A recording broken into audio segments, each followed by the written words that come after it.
Hello everyone.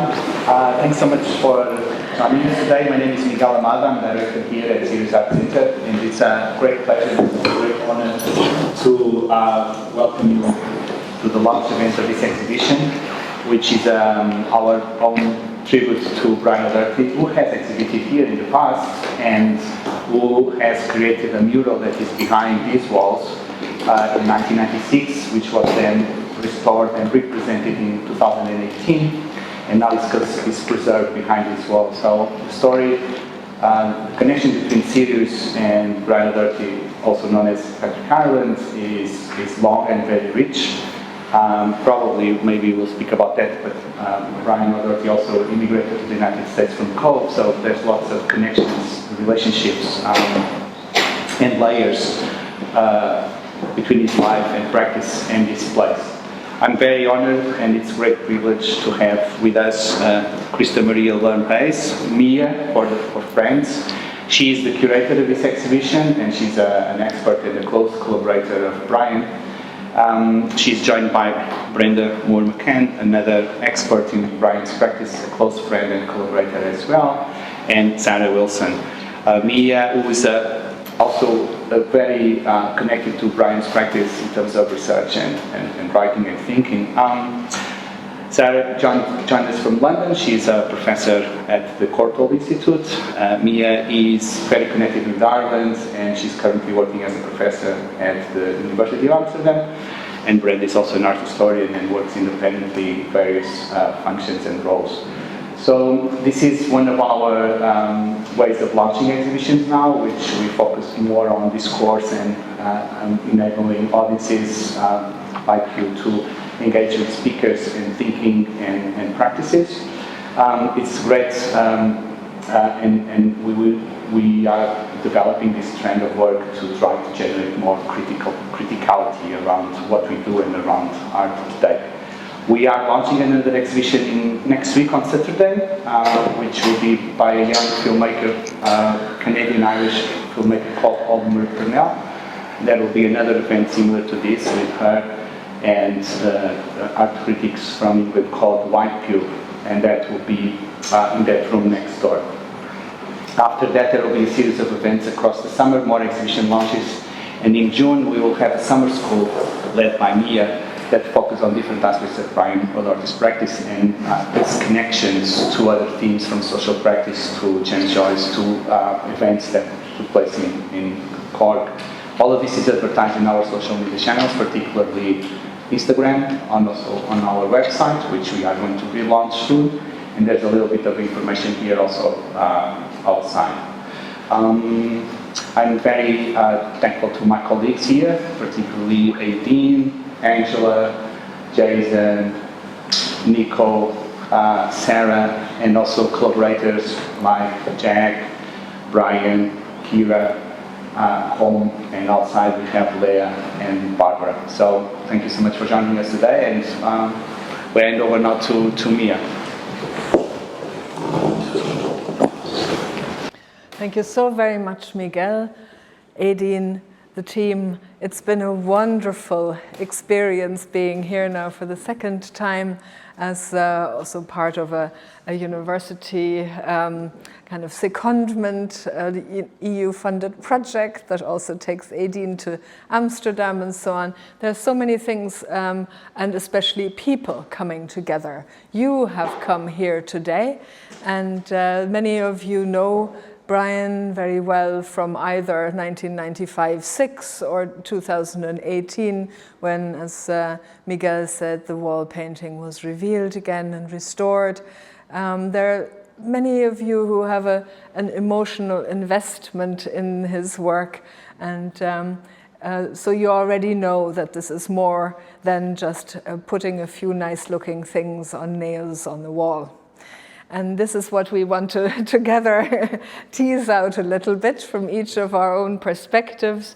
I say a few words about how this exhibition has come about and how it's connected with my research. Then Brenda Moore-McCann, whose research on Brian O'Doherty's work precedes mine considerably, who wrote the first monograph and has since edited and written others, and Sarah Wilson, whose teaching on global conceptualisms and so on is returning again and again to Brian's work, and she is one of the lenders of the show. She brought Aspen, this magazine, in a box here yesterday.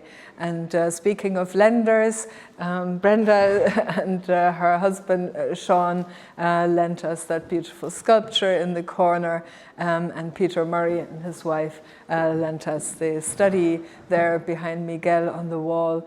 The other work that has been lent, I suppose, that belongs to the SIRIUS is this color study here on the wall.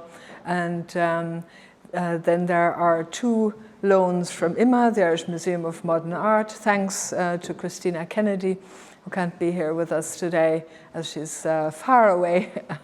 She would have liked to join our discussion as well.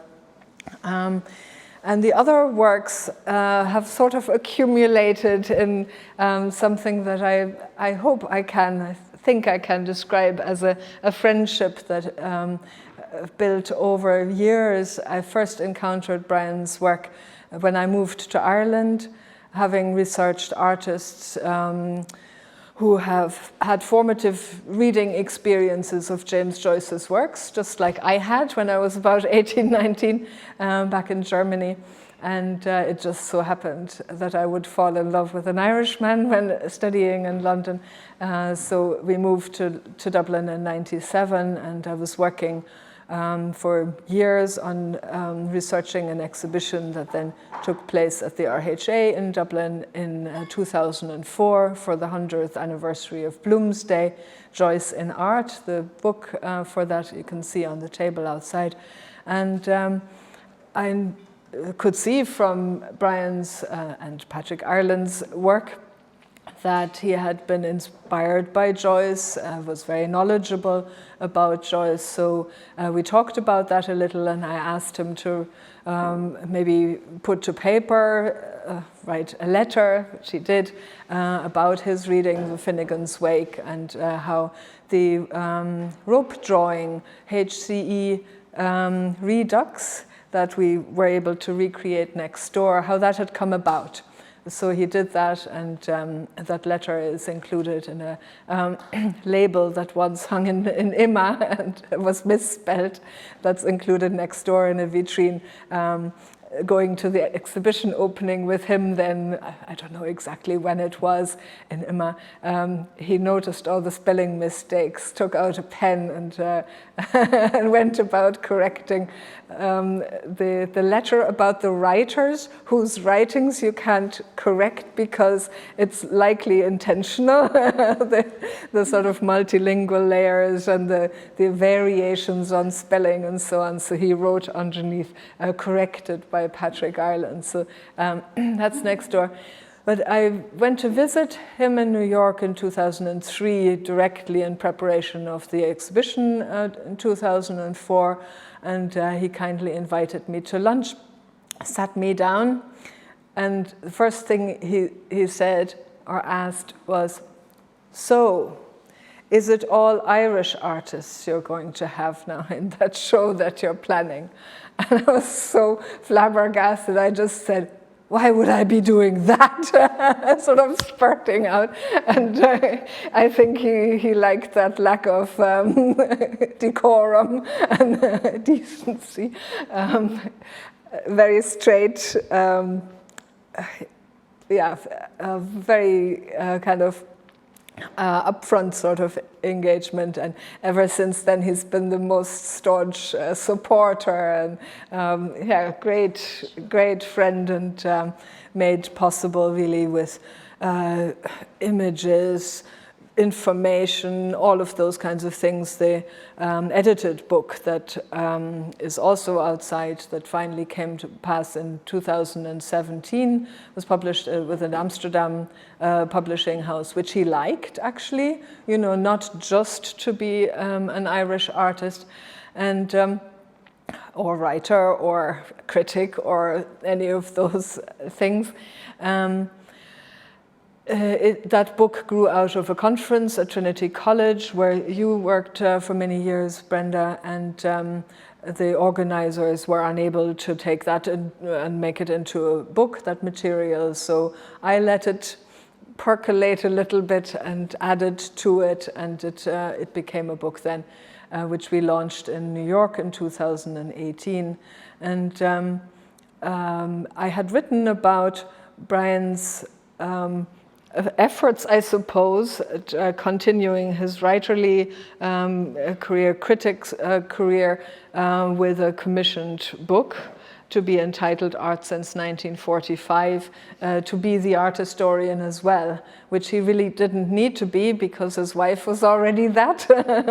Barbara Novak is a very eminent art historian, Barnard College in New York, and having spent the advance, he decided that he, after all, didn't want to be that art historian, which I very much understand, especially writing a book called Art Since 1945 with that year on the cover, which brings anyone, of course, to remember the dead of the war and the Shoah and so on. So how does art respond to something like that? That kind of a ground zero, I suppose, needed to be responded to and answered with the silence that the book object, the wooden sculpture that lies in this vitrine, eventually came to express. So we had so many different things to do. He gave me a remade version of that book that he had sold to the Hirshhorn Museum in order to pay back the advance to Prager publishers and all sorts of things. So he had it remade to give it to me as a huge sign of appreciation, much out of proportion, for the little book that I made there outside. For the launch in New York in 2018. And when I wanted to visit him again in March 2020, was already on the other side of the Atlantic, and then New York was not the place to visit and had to make a beeline back to Europe. I promised that I would go and see him as soon as I could, and I was very, very happy to actually managed to do it. In July of last year, I visited Brian and Barbara in New York and discussed this exhibition and asked him about certain, the conceptual nature, and maybe it would be too long if you have questions about reading time and so on. Then we'll talk about that. Just sort of the factual, a few things for the moment. I asked him, for example, if we could recreate that rope drawing next door that he had himself installed with an artist in Dublin in 2004. And he said, well, of course, I gave you the instructions, that little A4 sheet from Conrad Hotel in Dublin. So it's yours. You can reinstall it wherever you like. And just sort of out of mischief, I suppose, I have to test these kinds of things. I'm a little bit of a troublemaker, I suppose. And I said, well, I have this wonderful artist friend of mine who lives near Amsterdam, Ciara Finnegan, who's joined us here on Zoom, who is curating a dollhouse space, literally a dollhouse. And so, Brian, you're interested in scale and so on. Could that rope drawing, if it didn't fit into the SIRIUS and so on, would be quite cumbersome to remake it, I suppose. Could it be exhibited in the dollhouse? And he said, sure, yeah. Why not?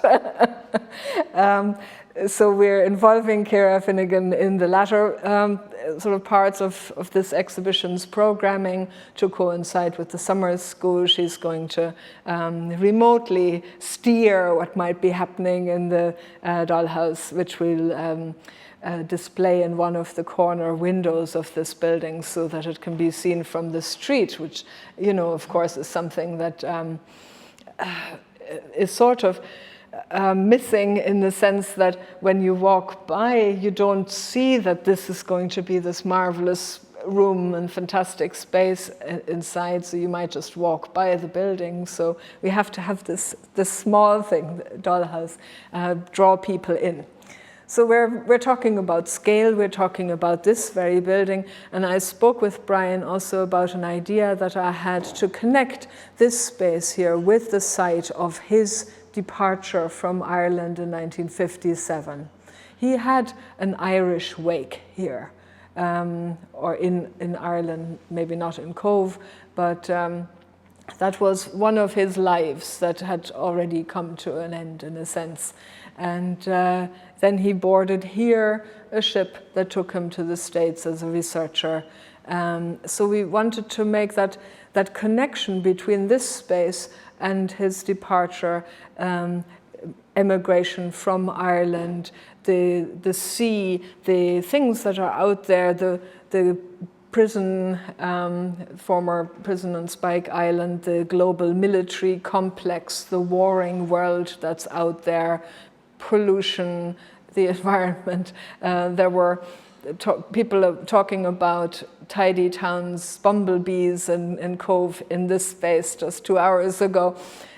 So the connections between all things and all people needed to be represented somehow. So one of those ropes, a big spool of rope from the rope drawing I took with Leah and Hannah to the pier yesterday, and we trespassed a little bit on harbour terrain and strung that rope from the column out there to the dock, so as to make that kind of connection.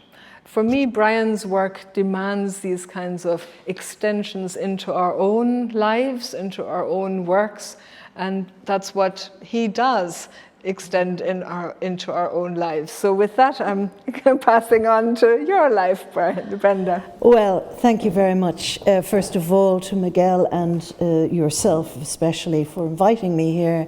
It's a real pleasure to be back here. I first came to the SIRIUS in about 1995, and that was when Brian was artist in residence here. And I'd go back a little bit. I had in my previous life been a medical doctor, and when I was back in Trinity College studying art history as a middle-aged woman, mature woman, one of my lecturers one day said to me in the summertime, I just happened to walk into the library and she was working on something. And she said to me, she said, it's extraordinary that you should walk in here at this moment. And I said, why? And she said, well, I'm just working on this artist and his name is Brian O'Doherty, also known as Patrick Ireland. Have you ever heard of him? And I said, no. And she said, well, I think you might be interested in him because he's a doctor and he's also very interested in visual perception. So I thought, okay. So I did nothing about it. And then I was giving a seminar the following term, and the seminar was about Freud and psychology and his interest in art. And so as a doctor, I thought I'd better take that over. So I did, and in the course of my discourse, I mentioned Anton Mesmer, and I was beginning to claim that Freud would never have had his listening therapy if he hadn't known about Anton Mesmer, from whom we get the word to mesmerize. And this same lecturer, she stopped me, and I thought I had said something outrageous or something, and she said, no, stop. And she apologized to the rest of the seminar, and she said, Brenda, do you remember that artist I was telling you about? And I said, who? And she said, do you remember? I mean, Brian O'Doherty, also known as Patrick Ireland. And I said, oh, him. And she said, you're not going to believe this. He has just published his first novel, and guess what the subject of the novel is? Anton Mesmer. So I just thought, this guy keeps popping up everywhere. I'll have to go and do something. So I went up to the local bookshop and I bought his first novel, The Strange Case of Mademoiselle P. And if for any of you who may not have read it, it's a wonderful story, I think. It's the same event of a young pianist going blind, but it's told from 4 different perspectives. So this is typical of Brian. And of course, each one is slightly different because the perspective of the girl herself, the perspective of the doctor, the perspective of the father, who had referred her on to Mesmer, and then the old Mesmer, and so on. So I read that, I thought, this is interesting. And then I started digging around in Dublin looking for any works by this man. And there was very little, very, very little. And then I rooted out some catalogues.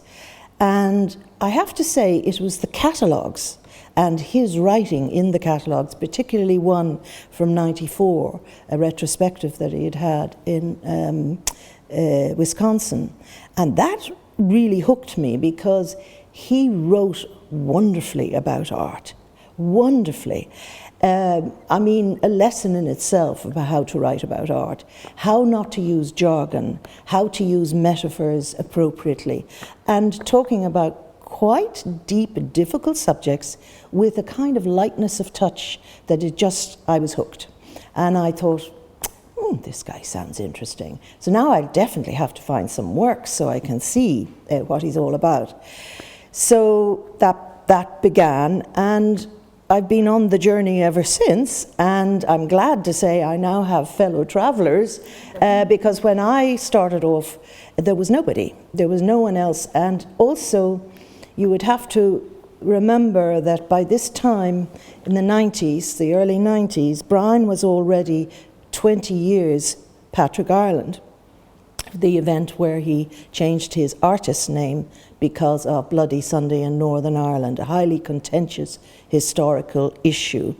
And he vowed his gesture of solidarity, if you like, for the nationalists mainly of the north of Ireland, was to, as he said, I couldn't carry a gun, I couldn't go out and shoot people, I wasn't going to do that. That what could I do as an artist? So he decided that, and he had a category that he invented called gestures. And so this was a gesture. And as he pointed out, a gesture is something that you only do at a particular point in time.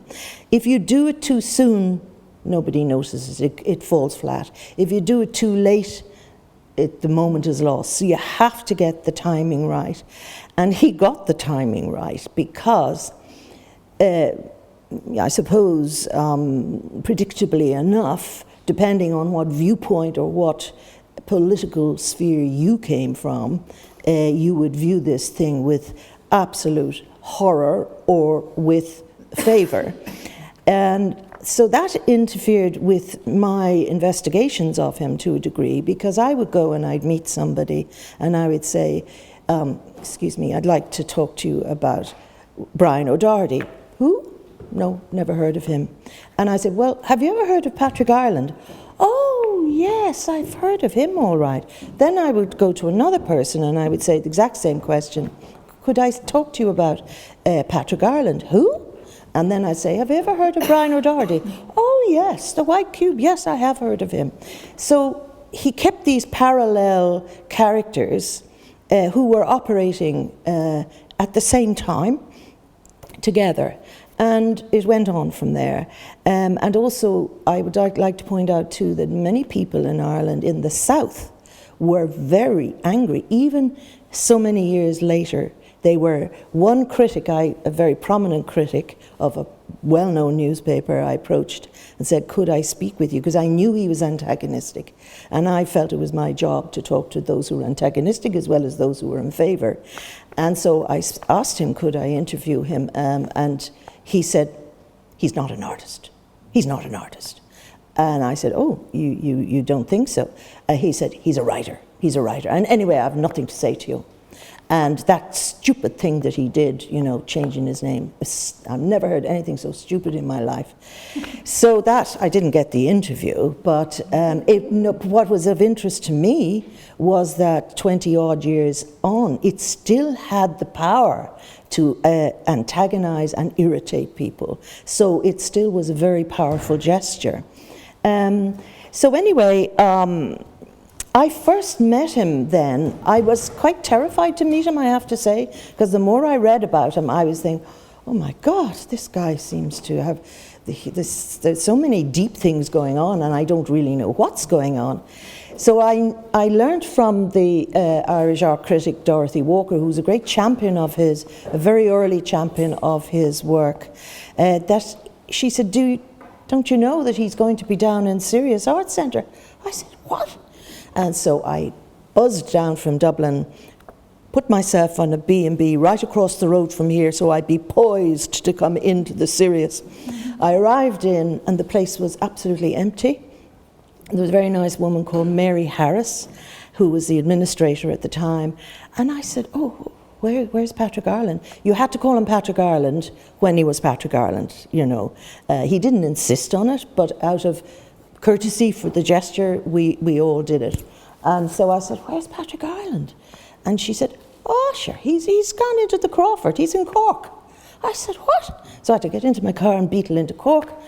And there he was installing the two top rooms of the Crawford Gallery.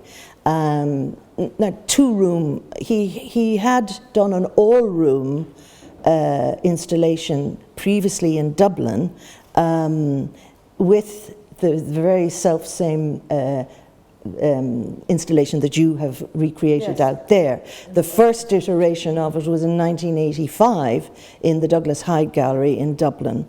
And so... Slightly different. No, it is different. It's diagonal here, it's vertical. Yeah. Yes, but as he would have argued, you just deal with the architecture as you find it, and that's what he always did. He left sockets and everything, didn't take anything away. But he was doing this two-room, the top two rooms of the Crawford, and it was a work called, a rope drawing called Borromini's Corridor. Now, Borromini was an artist or an architect, a favourite architect of his, whom he had studied in Rome quite extensively, and he did many, many works referencing Borromini.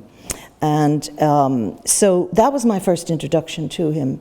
And Peter Murray, who is not here, very kindly facilitated me getting in, and I was invited to lunch, and so I got to talk and so on with him and Barbara. You can never mention Brian without mentioning Barbara. Barbara, they were just like that, and they were together for over 60 years. And I must say, I have rarely found, I'm sure you would say the same, such a devoted couple. It was just charming to see. You know, when they were outside at a book launch I had here for his letters in 2018, there they were just holding hands, sitting beside each other. But she was the core of his life in so many ways. She was a fierce defender of his work and a guardian of his work. And I remember when he asked me what I thought of Borromini's Corridor on this first time I met him. And I was hedging because I just didn't really know what was going on. I was trying to think of Borromini and what's this rope corridor and how does it work? And I was thinking of the Palazzo Spada, you know, in Rome, where there's this illusionistic corridor, which is actually 3 times longer or shorter than it looks. It looks much longer. And I was trying to see how that worked, but I hedged in my answer, and he said, well, it doesn't matter. He said, if Barbara thinks it's okay, I'm happy. And she used to say the same thing. She had a book she produced about voyages of the self. She was very disappointed at the critical response to it. And she said to me, I'm very disappointed, but she said, Brian thinks it's okay, that's okay with me. So they had this, reciprocal relationship. But so Borromini's corridor in the Crawford. Then, of course, I was here then for the Ohm cycle in '96, and actually it was a special moment for me being in the SIRIUS, because I was able to give him then my BA thesis. I'd done my first thesis on it, and I handed it to him here in the SIRIUS. And it was a lovely memory. So I think the thing that initially was a hook for me was the fact that he was a doctor. Because naturally, I'm a doctor. You're attracted to the idea of a doctor who's gone into the arts. I was a doctor, and I was going into, not as an artist, but as an art historian. And so that undoubtedly it formed a bond between us. And it's something that continued. We often had conversations about medicine and the state of it now and so on. But one thing I noticed, which was a big surprise to him, when he was installing Borromini's corridor in the Crawford, he told me that I was the first person that had ever seen a rope drawing from the beginning to its completion, because I stayed there the whole time. And I noticed that when he was fixing the ropes to, say, the floor or the ceiling or the wall, I noticed he was using a very special knot. And to me, I recognized it, because if you're in medicine, you recognize these things. It was a non-slip surgical knot, which he had obviously learned as a doctor. Now, I pointed this out to him. I said, do you realize you're using a non-slip surgical knot? He said, am I? I said, yes, you are. So he said, oh, I didn't know, because he was doing it unconsciously. It was just something he inherited from his medical training. And I've written about the influence of medicine on his art a number of years ago, but I just mention a couple of works that seem to me to be directly related to his medical training, which is normal. You draw in whatever your experience has been into and refashion it in a new way. But one of them was a very early work, Kip's Bay, the body and its discontents, which of course is a reference to Freud's the civilization and its discontents. So Brian was so well read, and he taught me so much. I am better read today than I was when I first met Brian O'Doherty, and that's one of the things I just love about his work. He makes you work, but you get such richness and benefit from it. So the body and its discontents. Kip's Bay refers to a place where he and Barbara lived before they went to the studio in West 67th Street in west of Central Park. Kip's Bay was further down. I think it was down around the 20s or something. I went to check it out, and I found that the blinds on it, it's just the way he drew all these things in. The blinds in this were all multicolored. Oh. And so the box, he found this little box, and it had little cubic drawers in it. And he color-coded all the fronts of the drawers.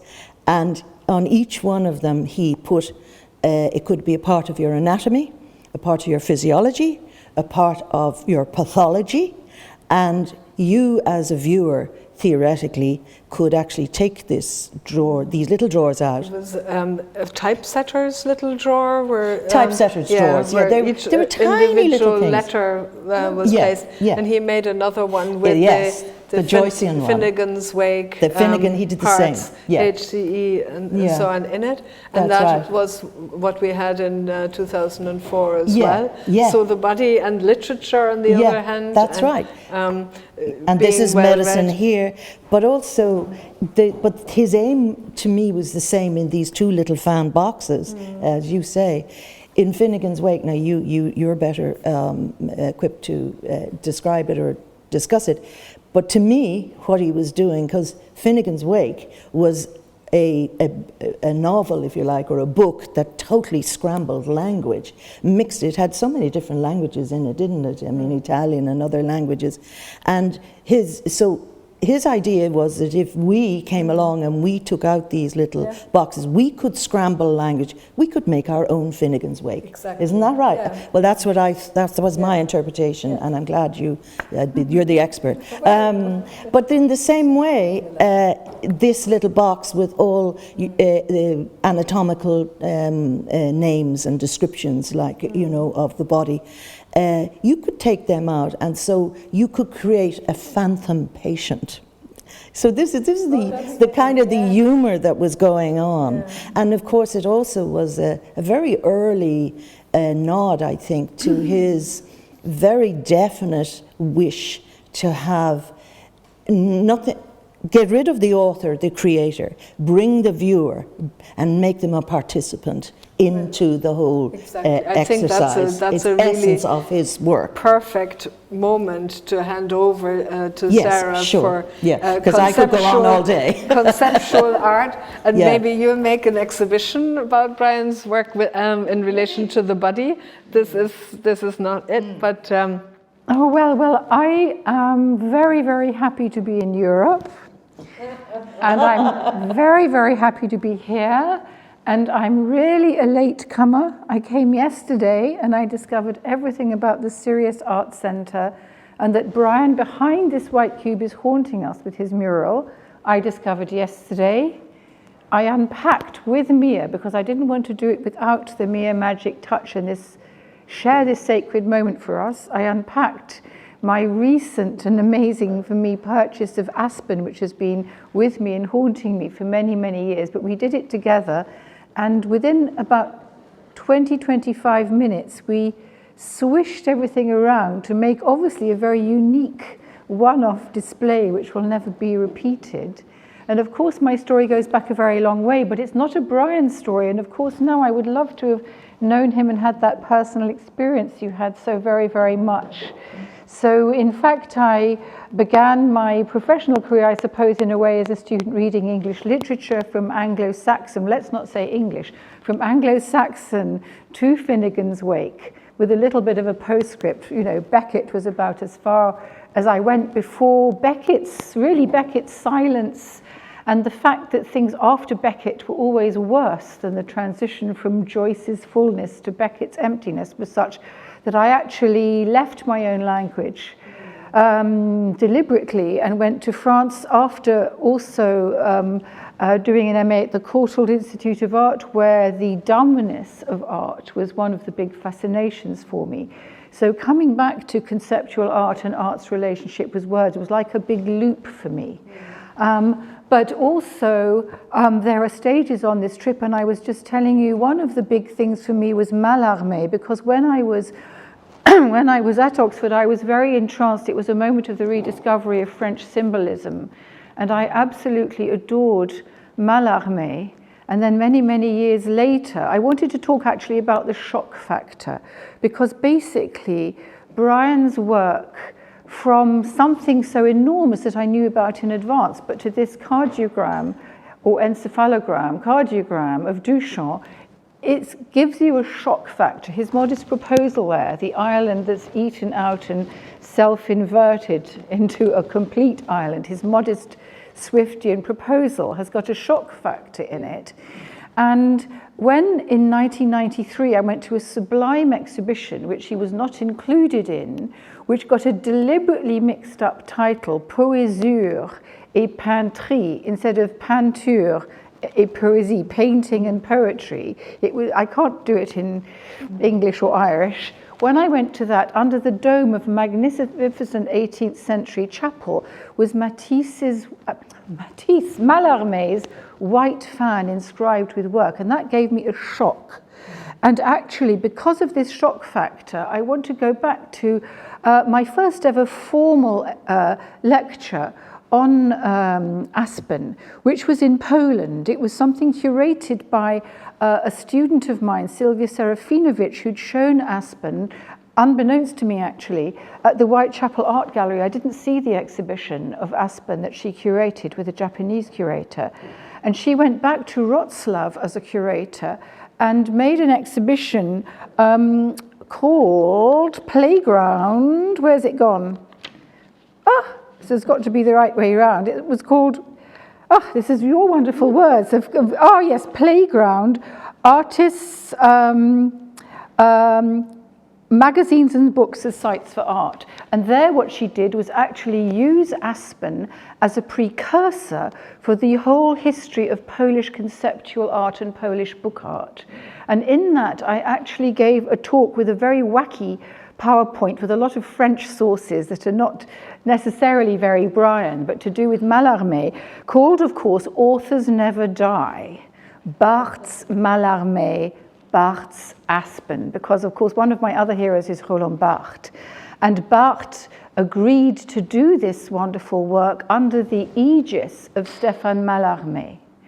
And rereading my kind of trajectory this morning, what is so wonderful for me, and one of the things I quoted, if I may just do so, and I'm afraid I can't do it by without looking at the words, was Paul Valéry, the poet's discovery of Mallarmé as having exactly the same shock value, and writing, he wrote a series of little essays about Mallarmé, which he put together and published in 1924. And when you see him talking, it's exactly like the shock value of Aspen, although of course we'll talk about all the artists involved in Aspen in a second. But he said about Mallarmé, he is undertaken finally to raise the power of the printed page to the midnight sky. Because actually for me it's not just a list of major participants in the history of conceptual art, from Marcel Duchamp up to contemporary people like Mel Bochner, who are involved, and Rauschenberg, and the multi-levels of dance, recording and so forth involved in Aspen. There's a kind of emotionality in the fact of curating. And I like the idea of the stellar thing that goes so well with John Cage's idea of music being a question of intervals and constellations. He also said, do my eyes see lines of verse, or do I submit to mental pilgrimage? And it seemed to me so much with Brian as well, we're not just looking at conceptual works, but we're trying to fathom, including with all his multiple personalities and all the stories that filled his mind, like Joyce, we're also trying to go on a mental pilgrimage.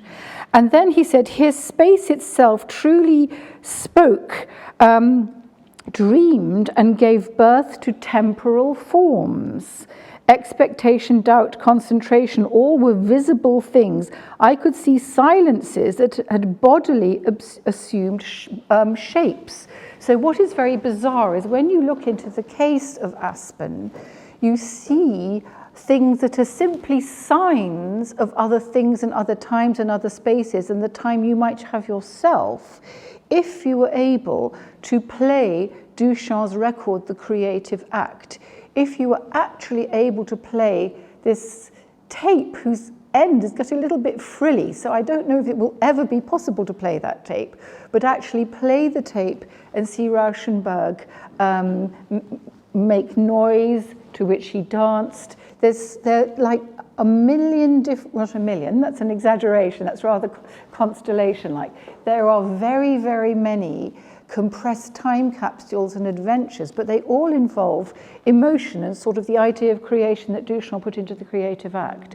So that rediscovery of Valéry's shock with Mallarmé, I think both Barthes and Jacques Derrida, who wrote on Mallarmé in 1974, he was really a given for people in the literary world on the cusp of the passage from structuralism to deconstruction. I don't want to talk about those things and use those words here at the moment, but it was that wonderful thing that brought Barthes together with people like Susan Sontag talking about silence, with someone bringing Malevich into the conversation, and George Kubler, who'd written The Shape of Time.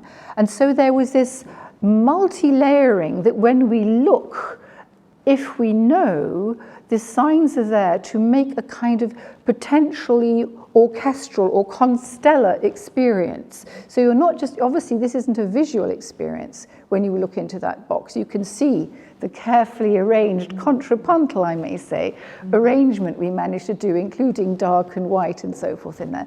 But it's that was so important. So every year since I started my course on conceptual art, whose title I didn't invent. It's a very beautiful title invented by Boris Groys, who came to teach with us in 2011. It's called Global Conceptualism, the Last Avant-Garde or a New Beginning. So every time I do it, I begin not with Duchamp, but with Mallarmé, and I make people encounter and write about Aspen, sometimes going to the V&A, where they have the whole set, the only copy in, well, at least England, if not Britain, as far as I know, before mine. Of course, now it's on the net, so people, especially in COVID time, were able to have that experience. But the interesting thing is going back over what I supervised in the distant past, well, not so distant really.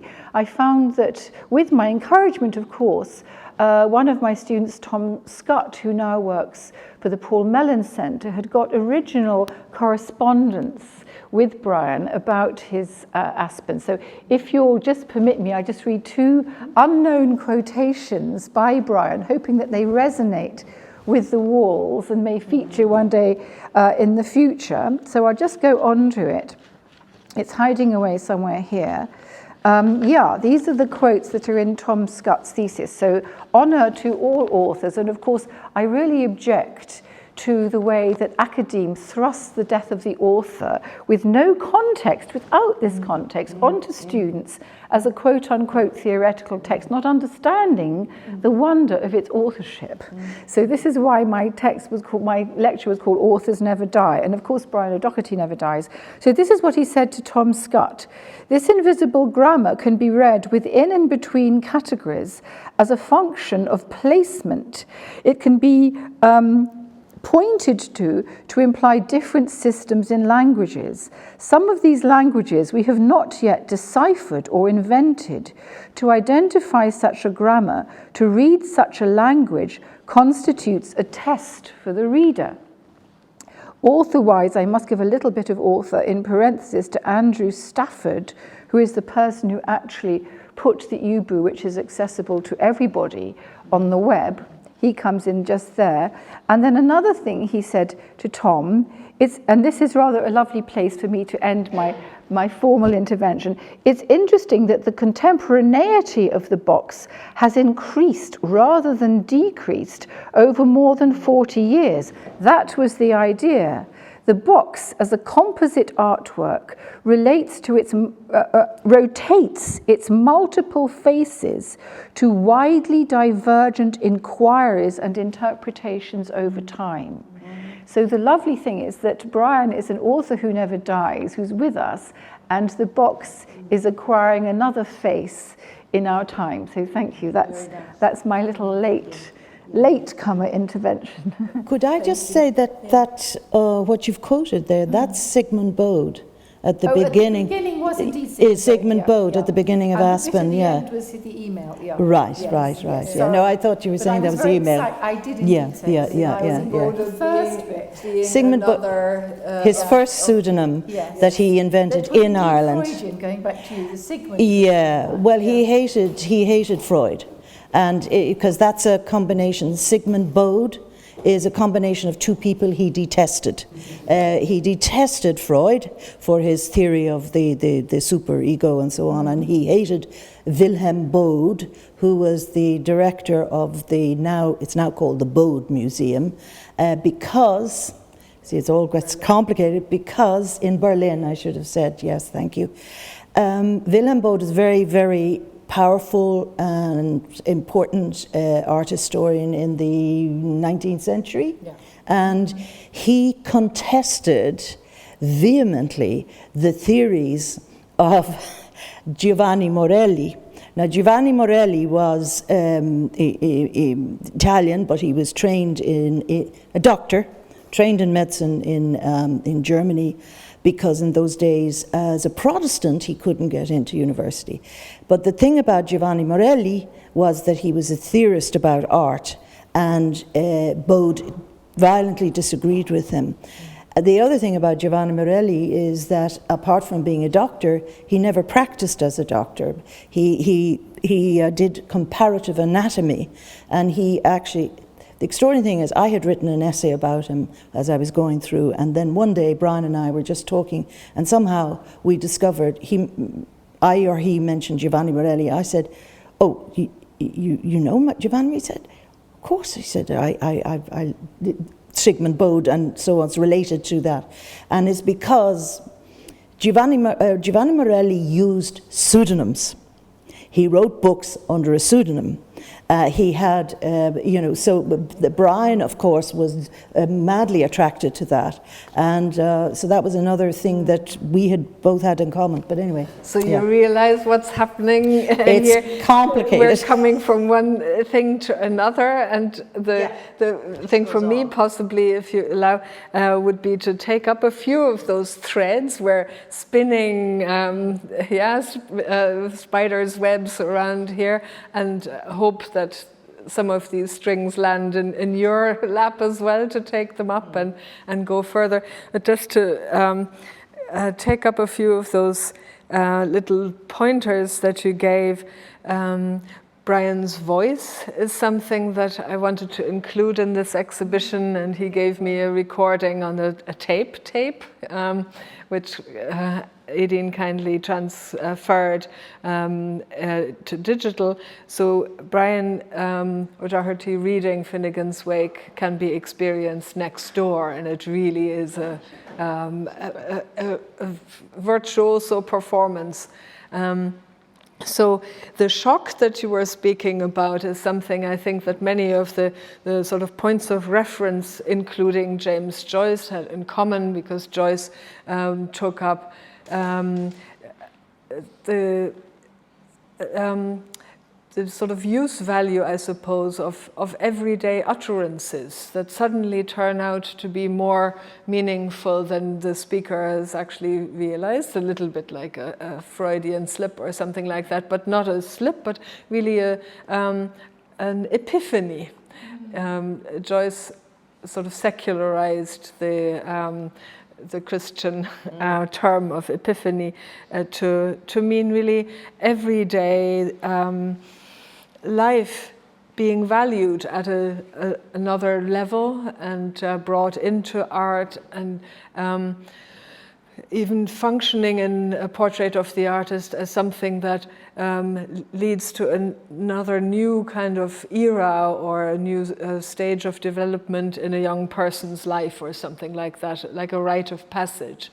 And from that time and how we perceive it is quite subjective, of course. It's not that straight linear thing that proceeds in equal measurements or something like that. But with George Kubler in Aspen writing about the shape of time, the way in which sometimes tools, for example, are generated in order to serve a new purpose, to answer a contemporary problem. So I think that Brian really made interventions in institutions such as the SIRIUS in order for us collectively to deal with it, to have new problems needing to be solved in different ways. Should this be revealed or not? And what does it do? This sort of near psychedelic thing, very strong colors that you can imagine better as a sort of a backdrop to a community disco rather than, what we're doing right here. It was his intervention into this colonial space, the whiteness of it all, the classicist architecture. He was, in his book Inside the White Cube, really the first person who found words for the fact that the White Cube gallery space is not neutral, that it comes with all the agendas of money, real estate, power, and so forth.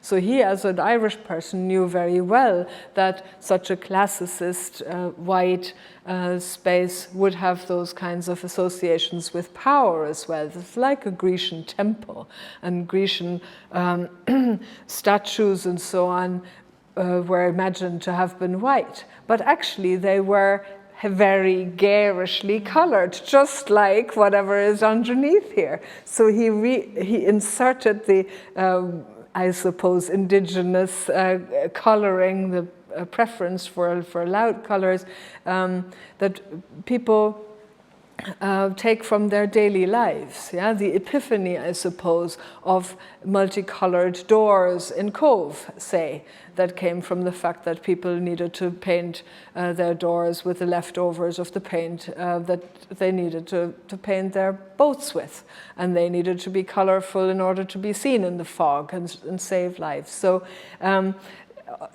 everyday life translates into the sort of undermining of a colonial building such as this. And when I reference the kinds of references that the yacht club people might have had in mind, Grecian architecture and civilization, Western civilization. Now, Gandhi's response to, what do you think of Western civilization? That would be a very good idea. I think it's nearly Brian's here as well, in the sense that he made this trouble. Yeah? He uprooted this kind of building, and he doesn't, of course, knock the building down or something like that. It's a fact that this was here, and that people who enjoyed their sailing here, their very refined pastimes and so on, were precisely the people who may or may not have been helping when the potato crops failed, and so on and so forth. Yeah. So dehumanization, claiming civilization, and all of those kinds of things, they go back and forth. So when we have these little gestures, you call them, precisely, that's the timing. In recent art history, Claire Bishop is somebody who has written about political timing, an essay on the practice of Tanya Bugera. We share this interest in social practice. That's precisely what an artist does, even in a very poetic way, at a certain moment. That timing, that gesture, is 1980, yeah? Some of the darkest days of the Troubles, just before the hunger strikes and so on, to cut out the northern counties out of the map of Ireland and call it a Swiftian, modest proposal, very light-hearted, seemingly superficially, using the colonial technology of mapping, because what you name and what you map, you can claim to own, and then to reassemble this, to remove the land that certain people thought they owned, just cut it out and replace it into the, center of the island around Roscommon, where Brian was born, and create opportunities for communication. Not very pleasant for many people. And for fishing, precisely. So because it problematizes the edges, the water's edges around this island, I thought this would be really the perfect work to have right here, with all that it comes with it. So that's the military complex in Northern Ireland, and you can see the Long Earnach there. But it's beautifully hung, because it's in the very central place, which I presume once upon a time had a big fireplace or something. Yeah. And it's actually saying hello to Dushan, and there's the whole of the Irish scenario and the Irish history, and then just that little heartbeat of Dushan, which is really putting, it's like a polar. Could I just say something, just when you mentioned Dushan, I'd like to kind of nail that, because I said it in my book. Many people internationally regard Brian's strategies and so on as directly, not exactly copying, but influenced by Marcel Duchamp.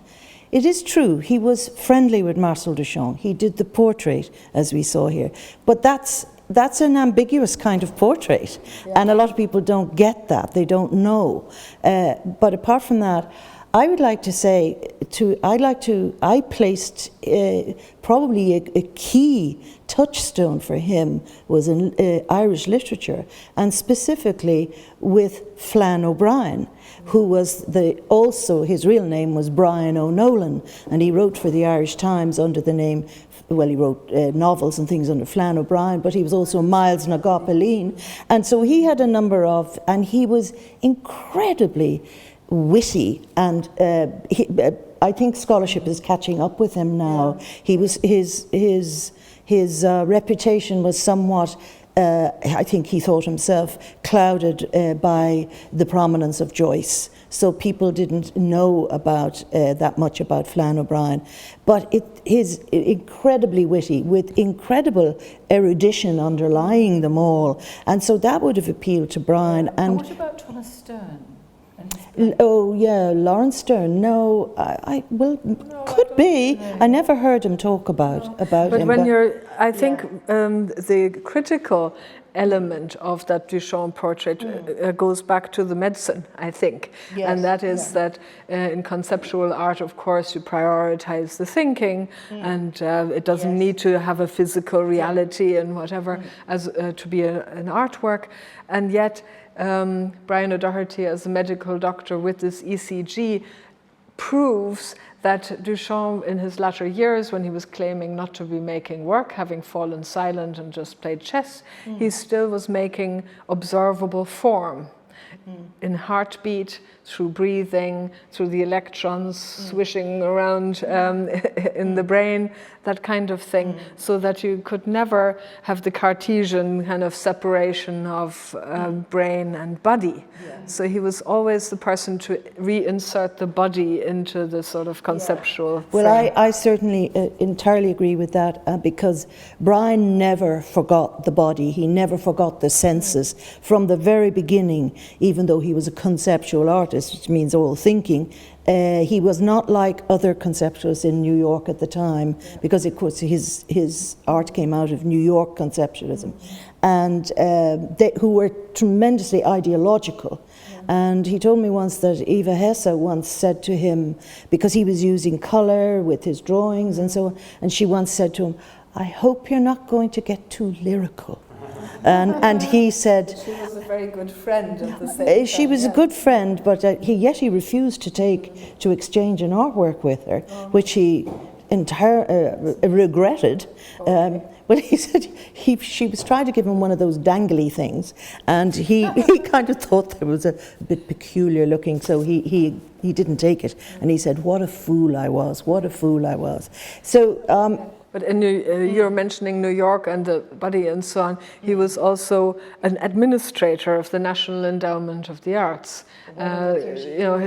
His day job going to Washington every so often to work in the building that is now the Trump Hotel. And of course, that president nearly killed the National Endowment, full stop. So he was a program director, starting the film program as well, in order to look after artists' livelihoods, so that they could put some bread on the table.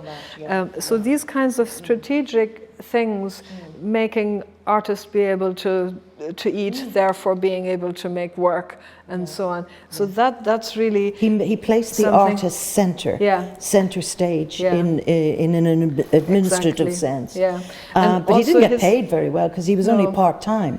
And when he was here, he kind of let that directorship lapse a bit. I haven't really asked him exactly about the circumstances of his dismissal, or whether he was chucked out or handed in his notice eventually. I think he stretched his residency here before the time of email, or especially Zoom, when you could work from anywhere.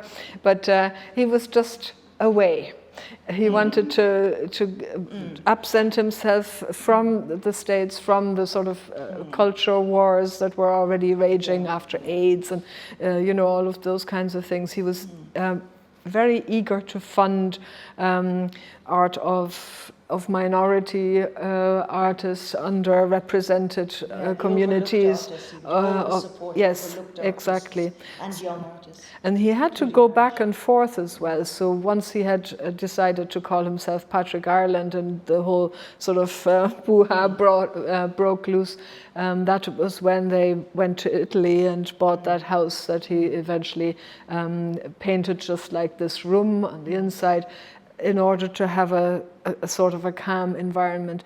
So there was always this, from the art to the writing, from Italy to New York and Ireland and so on.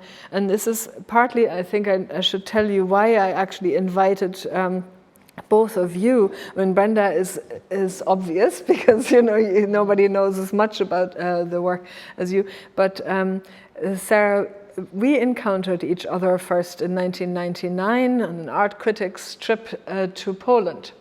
And not many British art historians are interested or were then interested in actually exploring the practices of Central and Eastern Europe.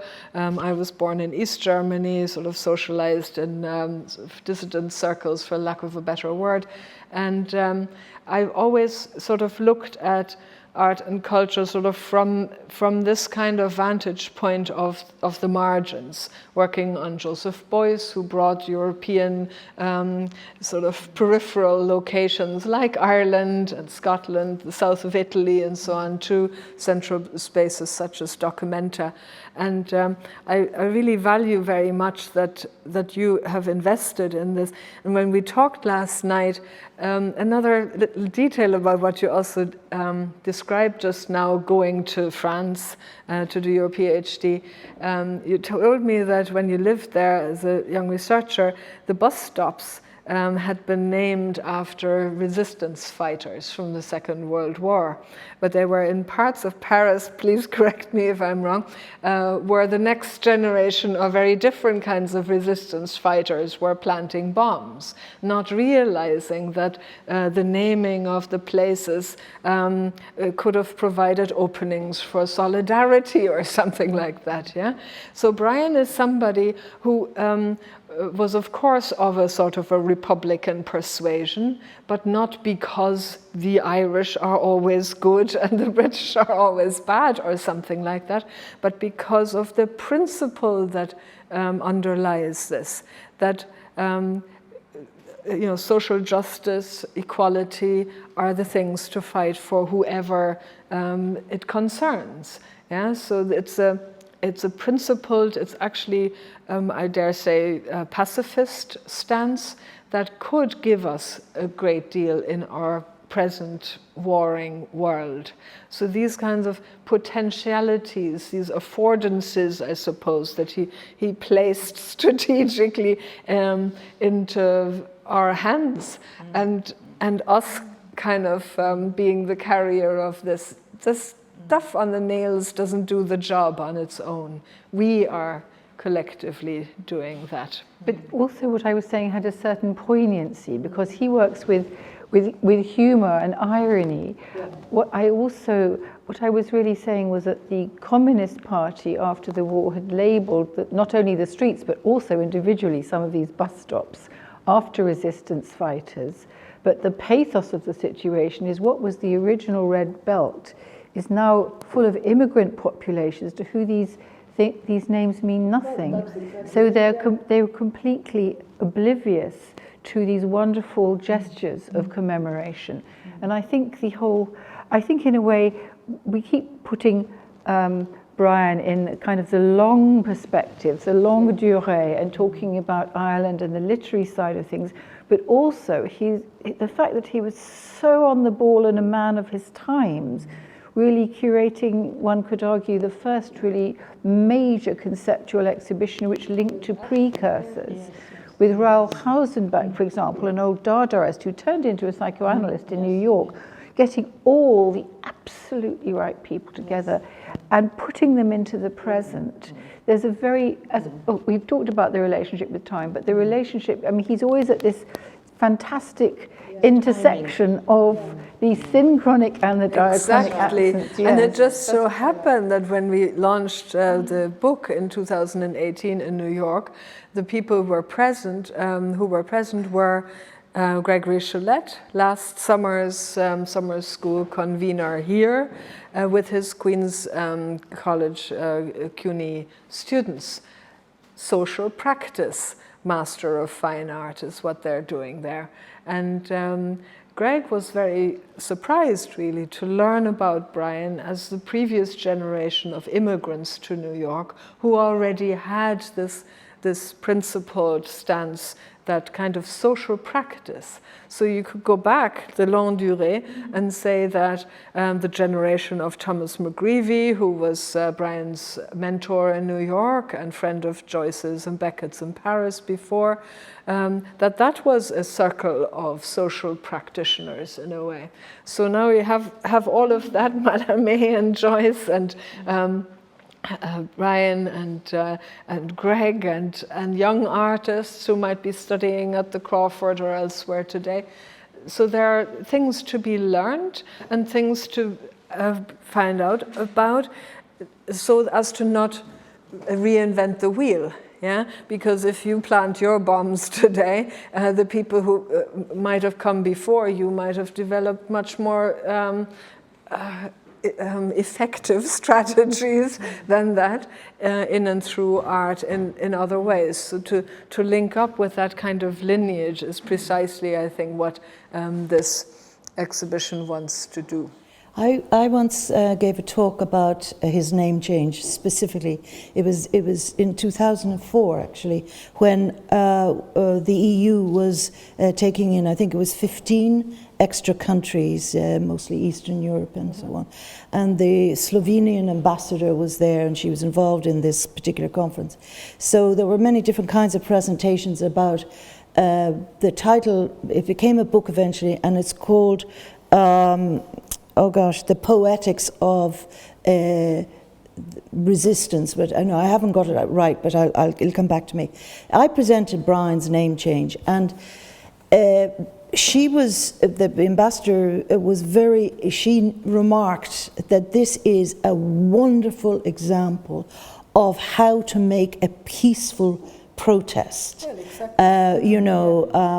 Whereas the contrast to that interpretation was many people in Ireland actually were trying to suggest that he was in the IRA, yeah?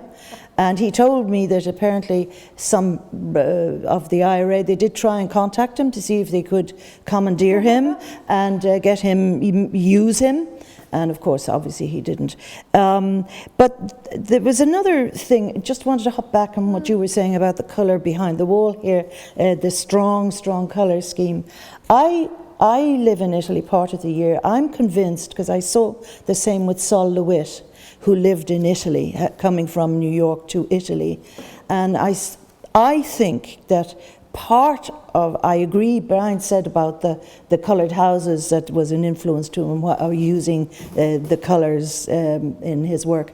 But I think another thing that he never spoke about too much, but I think it's there, is going to mirrored frescoes, because they went to every museum, Brian and Barbara, and I think it's Italian fresco painting that also influenced his response to colour. That's just one thing. And maybe also not just sort of Grecian architecture and classical allusions, but also the fact that whitewashed cottages in Ireland, of course, do not spell status and real estate necessarily. Maybe now, but not in Brian's time. They had associations with poverty. So I told Brian that I could have never been the person to have that insight that the white cube space was not neutral. My grandparents lived a few hundred kilometers from the Bauhaus and had nearly white walls in the 30s already in their first home. So for me that was sort of normal, but for Brian an impoverished Irish countryside was the norm. And speaking of the longue durée, the historical anchor really that he had through his upbringing in County Roscommon. I asked him if he had encountered somebody of his age. Yeah, he was in his early 90s when I asked him when he grew up as a young boy, and he said there was an aunt who was about that age, and she told him about people, remembering people with green mouths from eating grass. So that is living memory that was transferred via one person who only just recently passed away. It is so close in historical terms, and that is really something that needed to be. Well, there was a big silence around it in Irish society, the famine, and then with the troubles in the north, eventually living in Dublin at the time, there was a silence around that as well. People didn't want to talk about it in the south. And I of course tried to bring it up over a dinner table or something, and no, it was just, that is not a subject we will talk about. The modest proposal is also an indictment of that, I believe, that you know, the island without the Teddy's head, right, from the Republican song, it is an offence, and it is as if from the southern perspective the north didn't exist. Well, many people actually said it was so intractable and so incredibly violent and so on, and many of my husband's family he was from the north, and they're different in the north. And if I ever have a disagreement with them, I usually say, it's your northern side, you know. No, they're different, and of course they have to be different because of what they've experienced. You worked there, but a lot of people used to say, if only we could just cut out those 6 counties and throw it away into the middle of the Atlantic, that might solve the problem. And I think that was in his mind as well. Wow. But that was in his mind to a degree. Talking about bombs again, it brings me to, I'd just like to quote it because I think it's terribly funny about the art world, and not funny at all at the same time. One of my dear artists in France, who's recently died, he said, it's better in French, but he said, no art without cocktails. But of course he meant Molotov cocktails. Yes, he said, pas d'art sans cocktail. Yes. And he meant that art has to have an explosive force itself. Yes. Yes. And it must be as strong as the political events it relates to. Yes. And so I think it was quite obviously a very serious thing to say as well. Sure. And maybe then we're talking about revolution and Malevich and the Black Square, which is a revolutionary art. Yeah, it's not a kind of a raised fist figurative revolutionary art, but it's something that gets other people to be active, just like the death of the author implies about the reader. Yeah, that you fill in what is absent and so on. So the title page of Art Since 1945, where Malevich's Black Square is definitely referenced in the thing. Malevich stipulated that his Black Square should be mounted on the front of the hearse at his funeral and placed on the grave. So I hope that this is a worthy, a valuable tribute as well, to have that object here, to have the I haven't thought of it before like a kind of monument to him, almost like a Malevich type tombstone, but it's a very beautiful thought, because also that title is such a cliche. There's so many books called Art After 1945. Of course, without thinking. And also one of the ones I contributed to after 1989 had no Eastern European or indeed post-Soviet art in it at all, and it was still saying Art After 45. I think we've come to, we're in a different era where all that looks very, very poignant now as well. So. And we all live that, and since we are being activated by this practice, can I invite any of your questions, please? I was quite amazed I came to run through one of his novels. I read it you know, that most people aren't that aware. Really, if they are aware, they're aware of the white cube. Most people don't seem to be aware of the novels, and if they are aware, they haven't read them. Yeah. A lot of discussions are almost like that great silence you talked about. Yes. The novels are Brian's great silence. Yeah. You know, Yes. no one talks about, no matter how many here have read the novels. And could one ask, in academic circles, like either Anglophone literature or Irish literature, when people I know study Flann O'Brien, do they not study his? Is it because he's associated with art, people don't study his writings properly? Is it again one of these categorical errors? Fantastic to mention. There was a fantastic, well, a very interesting Joe Duffy show, which is probably still online, all about the position of Father McGreevy. Yes. Yeah. Well, the deposition would be better known than Mademoiselle P. Mademoiselle P. Actually won the British Authors Prize in 1992. But then his second novel, The Deposition of Father McGreevy, which he called his Irish novel, that was shortlisted for the Booker Prize. And the person who really pushed that on the Booker panel was Roy Foster, whom I actually met the other night, but he said he really had to push hard to get it. But and then, of course, his last one is The Cross-Dresser's Secret, which is actually, it's outside, and it's a very dense book, fascinating, but it's about his research about a real person. And by the way, Mademoiselle Paradis, she was a real person too. She was a compatriot or a friend of Mozart. And Mozart actually wrote a concerto for Mademoiselle Paradis. She was a concert pianist, and Mesmer was trying to bring back her sight with his hypnotic technique. The second one is The Deposition of Father McGreevy, the Booker nominated one. And the third one is The Cross-Dresser's Secret. The Cross-Dresser's Secret came out, I think it was 2013. Yeah. And it's about the Chevalier d'Eon, who was a real person, who was a spy, who was a cross-dresser. At the time of the French Revolution. So revolution again. Yeah. And he spied for Louis XVI. And then he came to England and he spied in England as well. And but as the book, but there's so much Brian in that book. There is absolutely, there's shape shifting, there's self shift. At one point he's talking about he's tidying up his slightly crazy father's study, and this whole thing about categories comes in.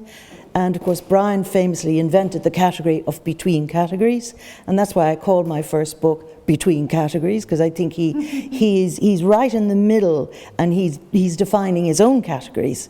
And but well, I can't go into it now, but he's quoting or he's discussing tidying up his crazy father's study, and how the father has categorized various things in his study. It's all Brian. And so that at one point you don't know he even says, as I'm doing this for my father, I'm beginning to feel, am I my father? You know, is he me? You know, so it's right. His whole thing about feminism, he was a feminist, probably before lots of people were feminists, men anyway.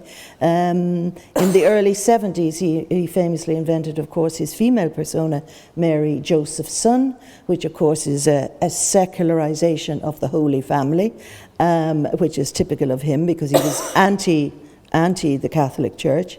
And so he was christened Brian Mary. Then he took Joseph for his confirmation name to regain his masculinity. So then he was Brian, Mary, Joseph. So when he was looking for a female persona, he just tagged on son onto it. So then you have the Holy Family, okay? Jesus, Mary, and Son. And she wrote for Art in America when he was its editor. But it was him all the time writing. And there's a lovely story, just to lighten it a bit, where she wrote beautifully. She wrote about Andy Warhol, she wrote about Jimi Hendrix and other people. And so the editor of the rival art journal in New York at the time, he was editor of Art in America. The rival was Art Forum. I mean, they're both still going. And John Cannaday was the editor of Art Forum, and he kept pestering Brian, I have to meet this Mary Josephson. She writes wonderfully. And Brian said, oh, she's very busy. She's away at the moment. And this went on. And eventually Brian went back to Barbara and he said, Barbara, he just won't go away. We're going to have to do something. And so Barbara said, leave it to me. So she got a friend of hers, and as he described it, he said she was a tall, elegant, blonde Texan. So he arranged for this blonde Texan to come to his office in Art in America, invited John Cannaday to come over and meet. This was Mary Josephson. And of course, John Cannaday said, oh, you write so beautifully. Please, I wonder, would you ever write something for us in Art Forum? She said, no, I can't. I only write for Brian O'Doherty. But Danny, what does his literature mean to you? I'm mad about the novels, but as I say, like, it seems to be a section of his work that's ignored quite a lot. Like, I mean, during the whole year-long event here, there was nothing about the novels, even though I asked Miranda to try and do something. His films as well. I mean, Hopper's Silence, award-winning in the early 80s. I just making a note of what drew me to his, apart from many aspects, was the multidisciplinary nature of his work. The other thing was the intertextual nature, so that you could go and you could read Brian's essay on Edward Hopper in his book American Masters, The Voice and the Myth, which came out in the mid-70s. And then you could then go and look at the award-winning film some years later, maybe 6 or 8 years later, Hopper's Silence. And you are introduced, he introduced you to Hopper through his essay, wonderful analysis of Hopper's use of sunlight and so on, beautiful analysis. And then you go and you look Hopper's Silence, and you see Hopper in another way. So he had this tremendous way of giving you people or artists in the round, as it were. He also loved Orson Welles, and particularly his favourite film, he often said, was Citizen Kane. He used to lecture on film in Columbia, and he also wrote, so you could read a wonderful, wonderful essay that he published, I think it was in Art International in about, say, the 80s, maybe 82, and it was called Orson Welles, The Phantom of the Opus.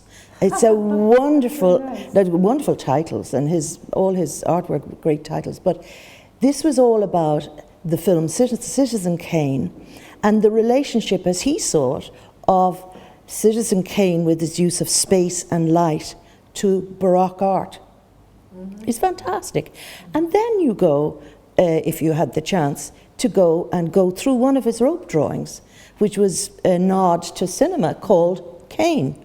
And that was a rope drawing, and there was a director's chair, and you would sit in the director's chair. And of course, at that point, I never experienced it, but I imagine when you were sitting in the chair, the rope lines and the painted motifs would all click together. And that's, of course, what happens. And that's what happens in there. Well. Yeah. So you, I hope, are aware of your body changing the work and the work changing, the space and awareness of it. And you sit at the table, and then the most difficult piece of literature in the world, I suppose, Finnegan's Wake, the pages in front of you, and you hear it as well, will make it all look very simple, fall into place, very clear. And sorry, is work available online?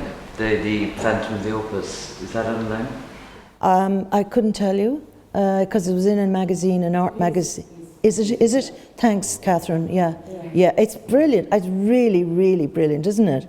I mean, you're a filmmaker. I remember talking to Brian about that and saying that it was quite similar to what Foucault was writing, actually, about the order of things. She was laughing at, because he mentioned Velázquez and Lesmeninas, and actually there's a direct link there. It's a brilliant essay. I think it is a brilliant essay. And it's an example of Brian doing a kind of theorising which is quite profound conceptualising. It's quite intense conceptualising, but resisting maybe a particular theoretical vocabulary.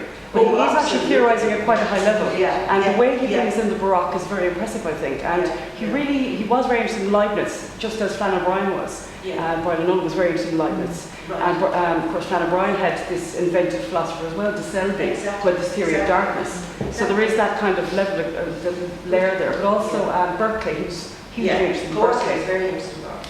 And also then when you see Borges, I mean these all happen to be in the B, I was thinking of the B's. Berkeley and Borges wrote on Flann O'Brien. And what Borges wrote about Flann O'Brien could equally apply to Brian about labyrinths in Flann O'Brien. And I was thinking as well about Boulet's piece, C'est l'Empli, because of what you said about Mallarmé, because I think in terms of thinking musically or in terms of thinking as it's a form of counterpoint, if you think about Aspen, I do think that the musicality there comes in terms of thinking about Boulez and the relationship that Boulez had to John Cage and Finnegans Wake, because Oratorio was partly made or produced in Urkham as a request from Boulez. So well, of course, that little maquette that you see in the corner, that's a maquette for it was scaled up to a full, those mirrored Ogham sculptures. He thought of them, they're to do with language, conceptually to do with language, but also to do with serialism, because of the nature of the Ogham, the structure of Ogham is a serial. It's in 4 sets of 5, which is very like serial music. So he used to say that when he is etching those lines, he actually feels he's also making a musical score. So there's a musicality with those. And then his reading of Finnegans Wake is very musical, really, so finely judged, very beautiful. Could I just say one thing, but I would not to dominate the thing. But you talking about all his pseudonyms, and I interviewed him when I was launching my book of his letters in 2019 in New York. It was first launched here in the SIRIUS in 2018. Then it was launched. I had a shoebox of letters that for over 20 years that were given to me very generously by the critic Dorothy Walker. And then, of course, I had all my own letters from him and emails and all that. It shows you how the technology had changed, which is wonderful, from letter writing, literally, to typing and then on to email and so on. Apart from all of that, I was interviewing him. He very generously came along to be interviewed in the print matter, where your book was launched. Yes, And in the course of my interview with him, I just said, now, Brian, we know you've only revealed your 5 pseudonyms. You kept them under wraps for the best part of 30, even 40 more years. Of course, we all knew about Patrick Ireland, but we didn't know about Mary Josephson, we didn't know about Sigmund Boat, we didn't know about William McGinn. We didn't know about those until 2002, when he presented them all in a group photograph. Anyhow, so at one point I said to him at this interview, okay, we know about those 5. Are there any other unknown ones that you haven't revealed to us? Feeling sure that there probably would be. And he said, well, yes, I knew there would be. And I said, oh, well, he didn't do very much work, he said. He said, I used him, his name was John Harrington. And he said, I used him, he was the photographer for an article that he wrote about Las Vegas, which was published in Art in America. And so I said, oh, John Harrington. So this is typical of what Brian does, and it really is the way he works. It falls very much in, this comment that was made by another artist, I think his name is Larry Bell, and he said, art is not an object. Art teaches us. Now that'd be typical of Brian. I've learned so much from Brian. We all have. But anyway, I had to go and then look up, was there ever a John Harrington? And of course there was. And I found out, this is what's so funny, he makes you laugh. John Harrington was the inventor of the flush toilet. in the 16th century. And that then made me think, he must have come across him when he was studying for his master's in Harvard, because he did a master's in science hygiene in Harvard. And after that, he just abandoned medicine. But he once said, you know, if you ever ask me, what did I learn in Harvard? He used to say, all I learned was the difference between sewage and sewerage. And he loved to say those kind of things. Did you hear him say that? No, I didn't. That's but what it circles back. sewage and sewerage. The sewage is the waste product that we all produce, and sewerage is the container through which it all goes. So I'm quite sure that that's where he came across this guy called John Harrington. He didn't use him very much, he said. I mean, with that kind of plumbing, James Joyce was fascinated as well, of course, making Leopold Bloom the first person in literature to frequent a WC. Yes. And of course, the water closet is, for Joyce at least, and probably Brian, a British colonial invention, right? So we're all the way back to here. At some point, I was just mesmerized literally by this guy and his work, and I just thought there has to be something to link it together. There must be some linking blocks, because if you look at all the different works, you wouldn't know it was the same artist. You don't have sort of early style, modern, developmental, and then mature style. And so I think I'm the first one to actually identify the major serious themes that underpin all of this work: language, identity, and perception. Yeah. I first identify them in my book. Everyone's quoting it now as if they all knew, but I never seen anyone else quote it.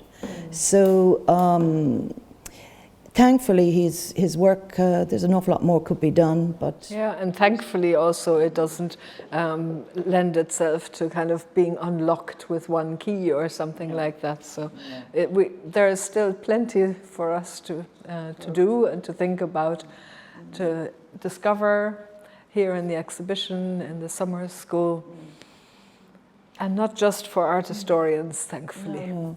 I think if I was asked, what do you think is the one thing, if it was possible to say one thing that underpins his work, I think that it was freedom. Freedom. He wanted to be free to work the way he wanted.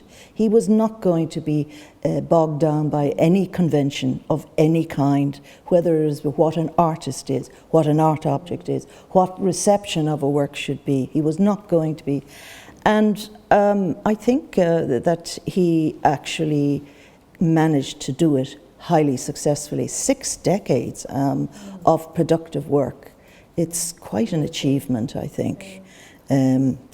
Would you like to add a last thought as well? I was just feeling rather breathtaken, but I think the fact that he takes one's breath away is interesting. I was thinking that he actually is really a body of all the people who are his contemporaries nonetheless. He's really part of a very interesting conversation. And actually, I was thinking, I've been working with a Hungarian artist who went to Berlin, who did a little Duchamp piece, not to do with influence, to do with tribute and love. And I found him in an article where Bernard Venet, who also did a little piece. Both of them actually used Duchamp's comb. But I was thinking how lovely it would be to get these tributes together. Because I'm very irritated, as I'm sure you are as well, when people, as you were so manifestly when you talked about it, it's not a question of influence, it's a question of conversation, and a question of sharing and affinities. And you told me anyway about the fact they had dinner together before he said, would you like to come upstairs and let me put these electrodes into your chest? So I think that I'm very, very interested in this idea of sharing affinities, elective affinities, Goethe, and the conversations that we can only hear echoes of, but we know are there. We're party to these conversations. That is so nice that you're honing in on terms such as freedom and elective affinities. The quality of connections seems to be what it is about.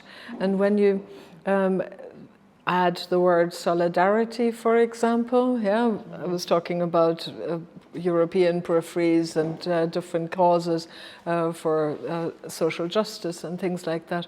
I'm very taken with Tina Kamp's Adjacency. That's a very recent publication where the a kind of triumphalism of solidarity and freedom and so on is taken away. It's not that somebody claims to be better than the next person to, provide another kind of explain-it-all worldview or something like that, but to have. Yeah, empathy is also too big a word, really. To be with somebody, to see their plight, to see the needs that arise from another person's situation, and God knows there are enough people out there whose lives, make us realize that demand certain things, and not be quiet about it. Not be kind of bullied into that position of not saying something. I think Brian's work is very courageous also in the sense of standing up, calling himself Patrick Ireland, doing that kind of work modestly, not to claim, oh no, you're bad and I'm better or something like that, but really to bring all of this kind of impetus for freedom and affinity, solidarity and so on together in such a way that we can actually talk to each other and listen. So in that sense, I think this is a communal effort, and our installing and so on, you said it actually went really smoothly and so on, has proven that it has been a real joy to be in the presence of these works and see how it actually affects the tone of how people deal with each other, and how we can be grateful that we have this opportunity here. Thanks again.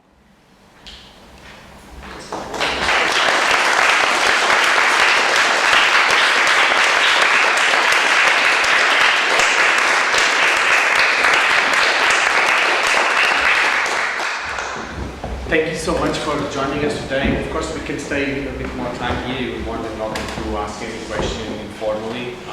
I usually ask lots of questions at the end to animate the conversation, but I don't think I'm still processing everything. So, yes, it's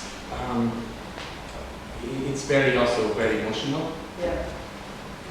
And sorry. So thank you so much, Mia and Brenda and everyone. I hope that in the near future we can be here again with the mural back. I am a true believer that it should be here forever on a permanent display for those that can benefit from it and engage with this narrative. So we'll continue working towards that idea maybe in the near future. And I'm sure we'll be seeing you everywhere and here again, and come back next week, and then I don't know, April, May, June, there will be lots going on. Yeah. We're quite lucky. We have Kira Finnegan on Zoom, and she's just put her hand up here, so you might be able to hear. And Kira has her doghouse space in the background, just for anybody that wants to see there. But Kira, if you want to direct your question here or your comment to the others, if you hear you. Thank you. It was more a compliment and thank you and a question. Thank you so much for making it possible for me to listen in this afternoon. I really appreciate that. For me, one of the takeaway things I think is that his work time resists possession, I think, and for me that's a really important aspect of art and how we are making art and its destinations as well. So thank you very much indeed, and I look forward to coming seriously. Great. Thanks for that. All right. Thank you so much. So.